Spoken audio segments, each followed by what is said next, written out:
안녕하세요. 기상청 예보관 한상은입니다. 이번 시간에는 대설 개념 모델과 해기차에 의한 서해안, 동해안 대설에 대해서 알아보겠습니다. 우리나라의 대설 유형은 크게 6개로 나눌 수 있습니다. 이 그림은 2001년에서 2010년까지 총 10년간 우리나라에서 발생한 대설 사례를 대상으로 상층 한대 제트 축, 즉 폴라 제트 스트릭을 기준으로 북쪽과 남쪽으로 나눠 대설 시스템을 구분한 것입니다. 상층 한대 축의 북쪽은 차가운 기단에 영향을 받는 곳이죠. 이곳은 비보다 눈이 발생하기 유리합니다. 여기서 발생하는 시스템은 한랭 종간 저기압형, 극저기압형, 바레만 저기압형, 서해안형 이렇게 4가지의 대설 유형이 있습니다. Z축의 남쪽은 상층 대기가 비교적 온난하기 때문에 쉽게 눈이 내리지 않습니다. 눈이 내리기 위해서는 전제 조건이 꼭 필요한데 바로 지표 부근, 하층 대기에서 한랭한 공기의 영향을 받고 있을 때 눈이 내릴 수 있습니다. 2가지 유형 중에 동해안형은 한대 Z축의 위치와는 크게 관련성은 없습니다. 앞서 소개한 대설 개념 모델을 연직적으로 나타낸 그림입니다. 여기서 한랭 종간 저기압형은 중국 중부지방에서 발생한 저기압이 우리나라로 이동하면서 발달하여 통과할 때 저기압 중심을 기준으로 해서 그 동쪽과 북쪽에서 대설이 발생합니다. 지상에는 저기압 상층으로 지상에서부터 저기압 상층으로 올라갈수록 서쪽으로 기울어진 기압골의 형태가 나타날 때 종간 저기압이라고 부를 수 있습니다. 연직 모식도를 보면은 한랭 종간 저기압형과 이 온난 종간 저기압형은 비슷한 구조를 보이는데요. 온난 종간 저기압형은 Z가 우리나라 북쪽을 지나기 때문에 상대적으로 우리나라 상층 대기의 온도가 공기의 온도는 따뜻하게 기단에 영향을 받습니다. 지상 저기압이 남해상으로 통과할 때 주로 남부 내륙에 눈이 내릴 수 있는데 대설 사례의 빈도는 적습니다. 이 시스템도 한랭 종간 저기압과 비슷하게 저기압 중심을 기준으로 해서 그 북쪽 지역에서만 대설이 나타납니다. 바레만 저기압형은 차가운 공기가 더 차가운 공기를 만나 온도차가 생기고 공기가 수렴하면서 눈구름이 발달하는 시스템입니다. 구름 높이가 높지 않고 낮기 때문에 많은 대설로 적설의 양이 많은 대설로 나타나기는 어려운 유형입니다.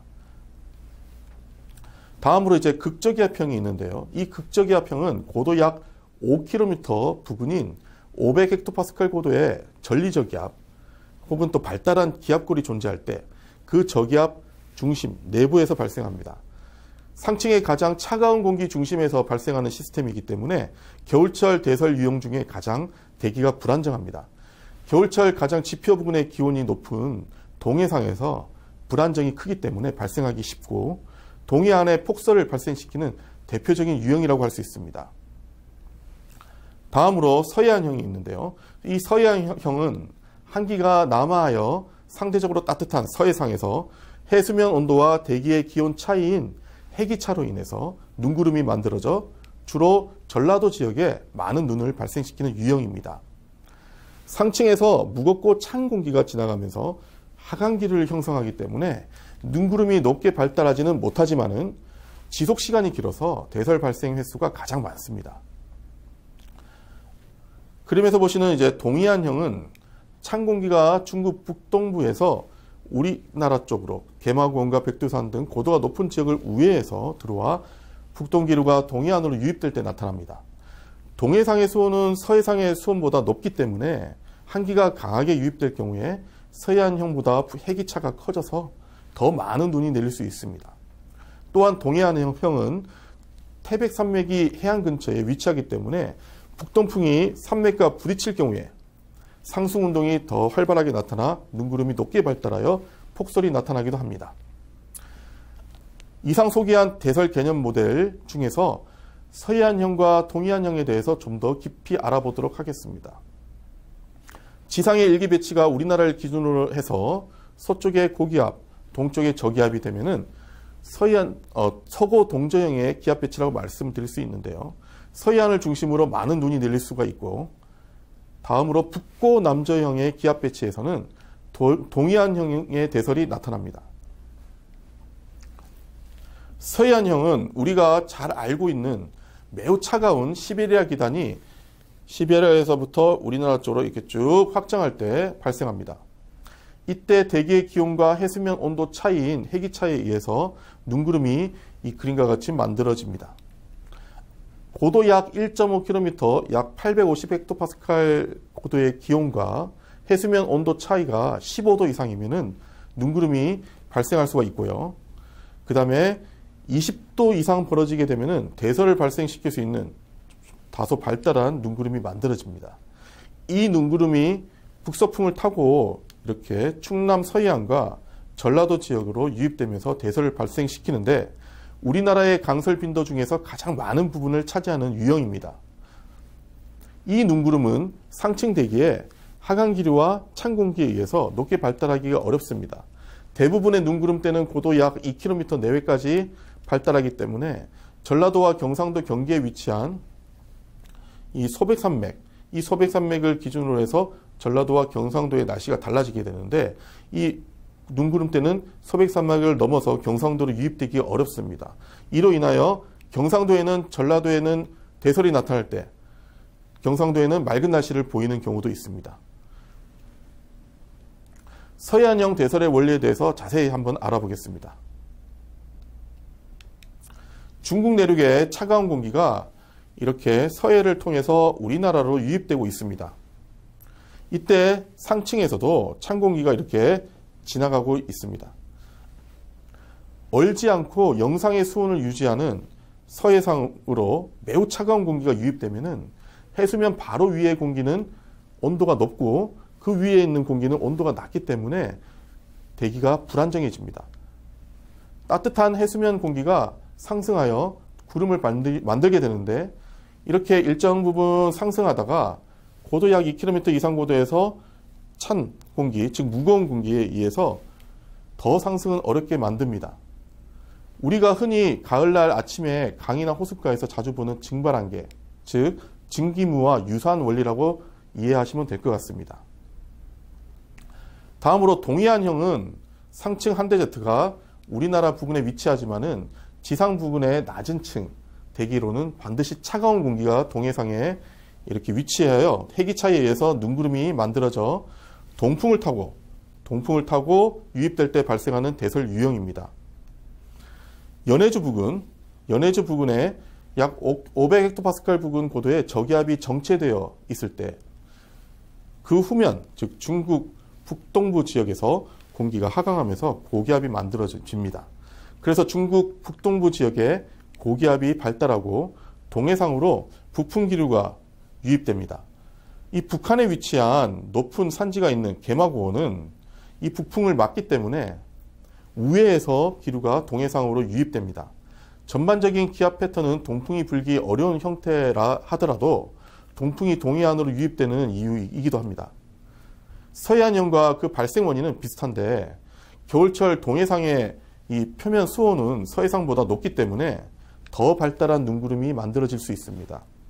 여기서 동해안에 위치한 높은 산지인 태백산맥에 이 동풍이 부딪혀 상승하기 때문에 더 높게 눈구름대가 발달할 수가 있어 많은 대설로 이어질 수 있습니다.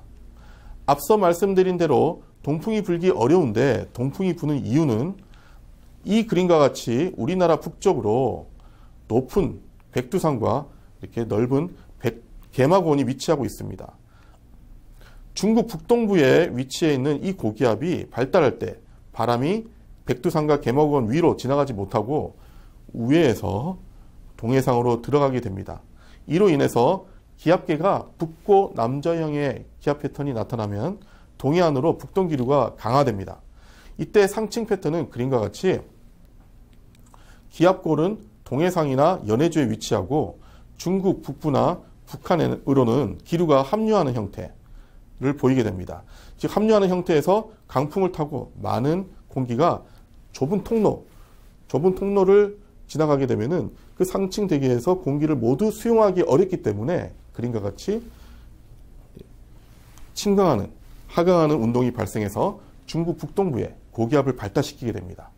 만약 상층 저기압이나 기압골이 정체한다면은 지상의 고기압도 오랜 기간 머물게 되겠죠. 동해안형 대설은 동풍이 부느냐 혹은 북동풍이 부느냐, 이 차이에서 큰 영향을 주는데요. 또한 상층의 서풍이 강한가 또 약한가에 따라서 산악형 타입과 해안형 타입으로 두 가지로 나눌 수가 있습니다.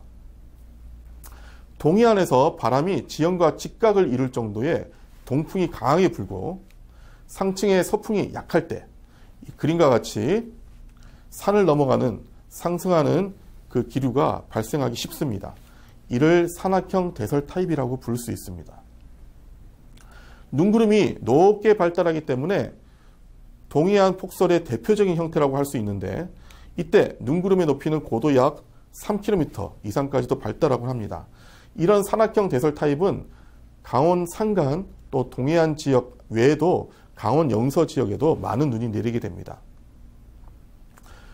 동해안으로 북풍 또는 북동풍이 불어 동해안에 부딪히는, 즉 해안가에 부딪히는 바람의 각도가 작고 상층에 그림과 같이 서풍이 강하게 불 때 간혹 나타나는 대설 유형이 있는데요. 상층의 강한 서풍에 의해서 상승 운동을 막게 되고